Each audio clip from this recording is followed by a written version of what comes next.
Armstrong! Jack Armstrong, the all-American boy.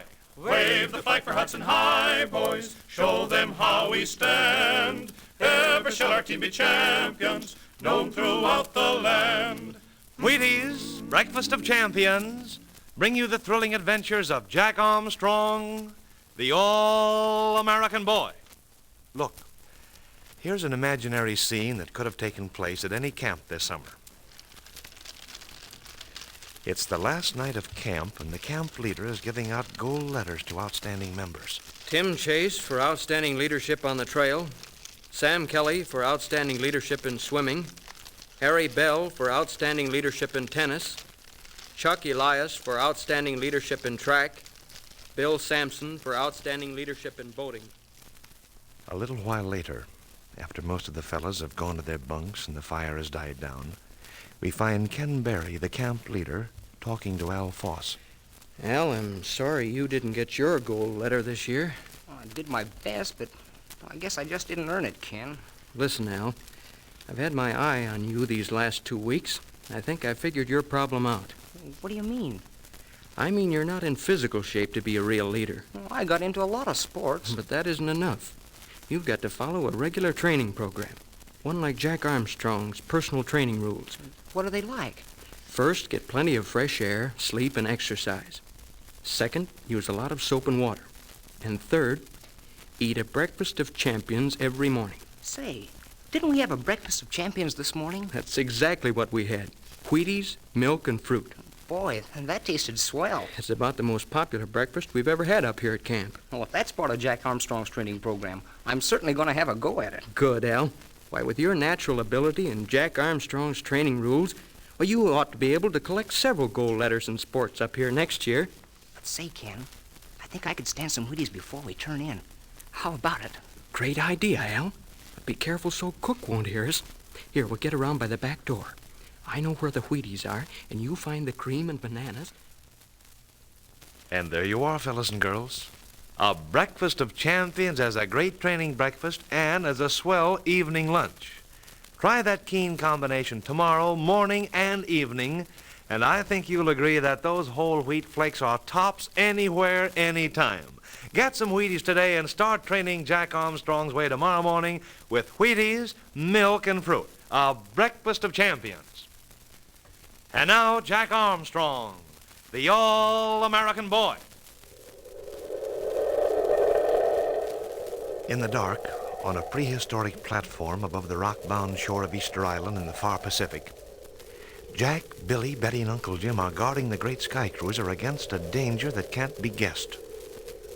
The dying storm that wrecked Anthony Badger's yacht on the shore, 3/4 of a mile away, makes it impossible to hear the approach of an enemy. But they know Badger and his shipwrecked crew are on the prowl. To make matters worse, the East Indian Babu may have been captured by Badger's men and may be betraying Uncle Jim's secret. Near the sky cruiser, at the end of the stone platform, stands the enormous head and shoulder statue of a prehistoric giant. From countless centuries ago, it leers at the modern airplane as the moon, emerging through the lowering clouds, shines on the statue's sightless eyes. Listen. Jack, where are you? I can't see in the dark. I'm in the shadow of the statue. Oh, well, where's Billy? Billy's keeping watch, too. Why, what's the matter? Well, Uncle Jim wants you both back in the cockpit. Okay, but you're not planning to stay out here in place of us, are you? No, Uncle Jim wants us all in the cockpit. Point out where Billy is so I can go tell him. Never mind, I'll signal to it.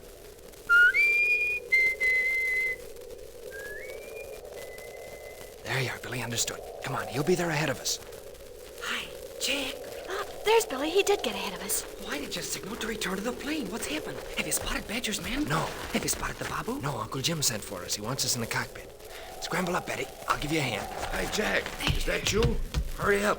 What kept you so long? Okay, Jack. Uncle Jim wants you. You go next and I'll climb up last. Thanks, Billy. Oh, the moon's behind the clouds again. Now it's as dark in here as it was outside. Uncle Jim, can't you spare enough of the battery for just one light? We could spare the juice, but the light could be seen too easily from too far away. What's the news, Uncle Jim? Betty didn't tell why you sent for us. But, Jack, where's Billy? He's coming. Well, I don't hear him. I believe he's gone away again. I'll go look. Jack, did you hear any suspicious sounds in the dark? No, Uncle Jim. The storm's dying, but there's plenty of wind left. An enemy could creep up close before we'd hear him. Did you see any movement in the darkness? No, Uncle Jim. Well, this cockpit is considerably higher than where you were standing. Yes, I was near the foot of that statue, Uncle Jim. From this cockpit, I could see a great deal farther than you could. I suppose when the moon came out from behind the clouds, you could see nearly as far as the wreck. I could actually see the wreck. The moonlight shone like silver on the waves that are breaking over it. But I saw something else that makes me think we're safe from Badger at the moment. Jack, Uncle Jim, I don't know where Billy's gone to. He was here a few moments ago, but there isn't a sign of him now. Well, he can't be far off. Whistle for him, Betty. You know the signal. There, I whistled to him to come back to the plane. Okay, that's Billy. He must have heard something out there and gone to see what it was. Oh, I can hear him coming now. What was it you saw, Uncle Jim, that makes you think we're in no danger from Badger at the moment? Straight ahead there along the beach, about opposite the wreck, I saw a flickering light. It looked as if someone struck a match. They'd be lucky to have dry matches after being shipwrecked and dragged ashore through those breakers. Well, Jack, we're not necessarily the only people in the world who take the precaution of always carrying a watertight matchbox. By the way, where's yours? Right here, Uncle Jim. I have a whole box full of dry matches. Good, they may come in handy. I think Anthony Badger was lighting his pipe and is holding a conference now with his men at the point where they first came ashore. Well, perhaps they're trying to figure how to save something from the wreck. The wreck looks like a total loss. More likely, they're planning to attack us soon after daylight. I wonder if they suspect we're out of gas. There's no doubt on that score, Uncle Jim. They know we're out of gas. Well, how can they possibly know? When Billy and I were creeping up on Badger a while ago and Badger pounced on the Babu, we heard the Babu tell Badger we're all out of gas. Badger may have disbelieved the Babu. Yes, that might be. The Babu told Badger an awful lot of lies. For instance, that you left the treasure at the Marquesas Islands to be shipped to the United States. Yes, I've been thinking about that. It was a downright lie.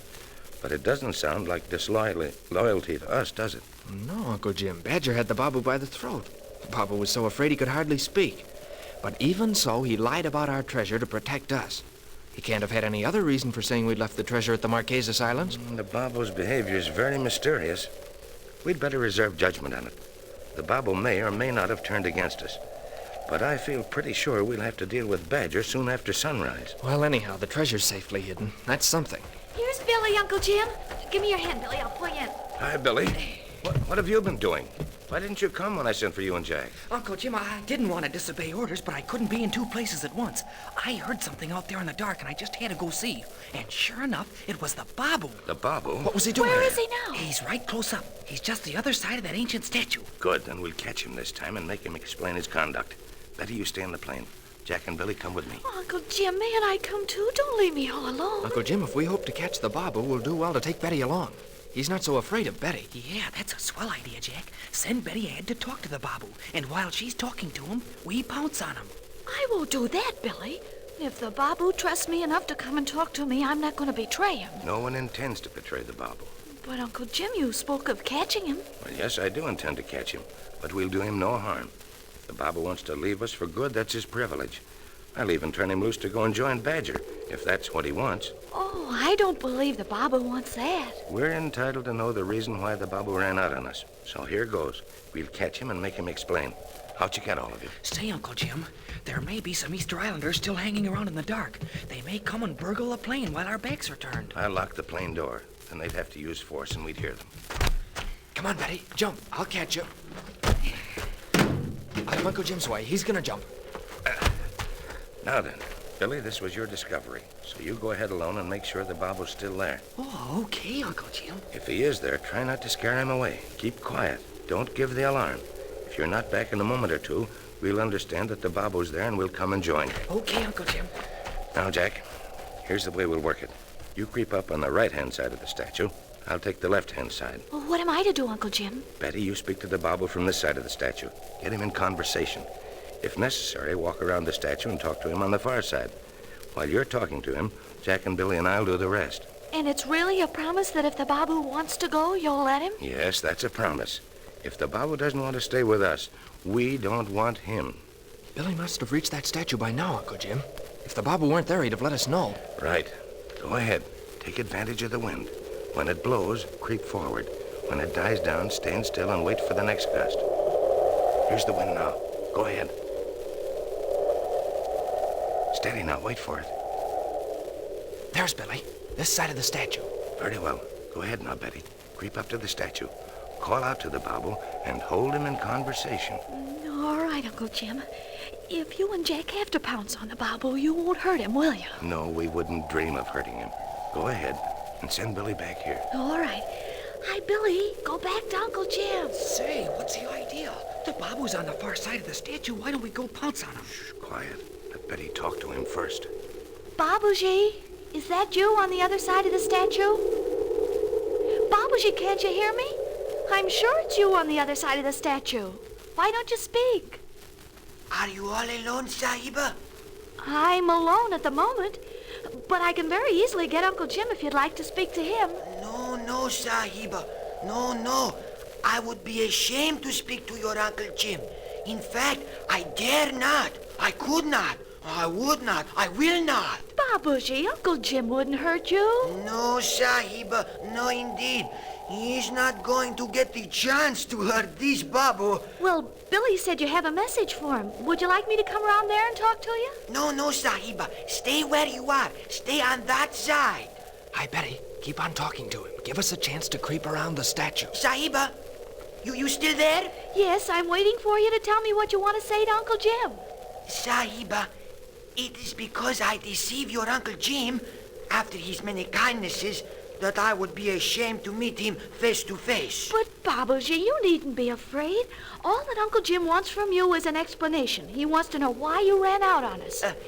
Sahiba, if I should tell the explanation to you, will you repeat it to your Uncle Jim? Of course I will. And will you give him also a message? Well, yes, of course, certainly. Go ahead, tell me. I'm waiting to hear it. Be quick. I have a warning for your Uncle Jim. He's in danger. You're all in danger. Your Uncle Jim must do what I tell him. But are you sure there is no one with you? I thought I heard someone. Oh, maybe it was the wind you heard. I heard footsteps. Someone is creeping toward me. Oh, Babuji, come around this side of the statue and talk like a man. No one will hurt you. I hear footsteps. Ow! Who is it? Who touched me? Let's go! Oh, help! Who is it? Oh, Uncle Jim, Jack, Billy! We're too late, Uncle Jim. Someone crept up behind the Babu and gagged him and carried him off. Jack, it'd take more than one man to carry him off. It'd take 3 strong men. No flashlights. Badger's men have captured the Babu. They were probably creeping up to spy out our position. Uncle Jim, it's going to be tough for the Babu. I bet $1,000,000 they've dragged him away to be questioned by Badger. The last time the Babu spoke to Badger, he sassed him good and plenty. Gosh, Badger will treat him rough. Oh, and it was all my fault. I was talking to him. If it hadn't been for me, they couldn't have crept up and caught him. Quiet, Betty. We'll stand by the Babu. We'll find some way to rescue him. Hi, Uncle Jim. This is the way they went. This way. Come on, Billy. We'll save the Babu. Now then, can Jack, Billy, and Uncle Jim rescue the Babu from Badger and all his crew? Can it be possibly done?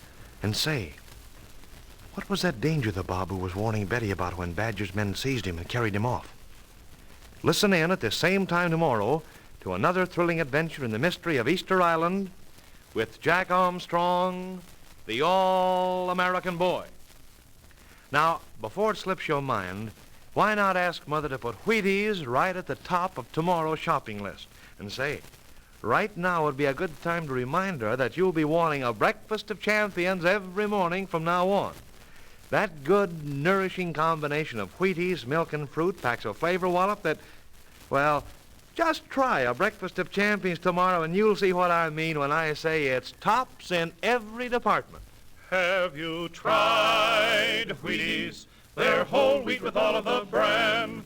Won't you try Wheaties? For wheat is the best food of man. This is Franklin McCormick saying goodbye until tomorrow for General Mills, makers of Wheaties, Breakfast of Champions, who have just presented another episode of Jack Armstrong, the All-American Boy. Wave the flag for Hudson High, boys. Show them how we stand. Ever shall our team be champions, known throughout the land.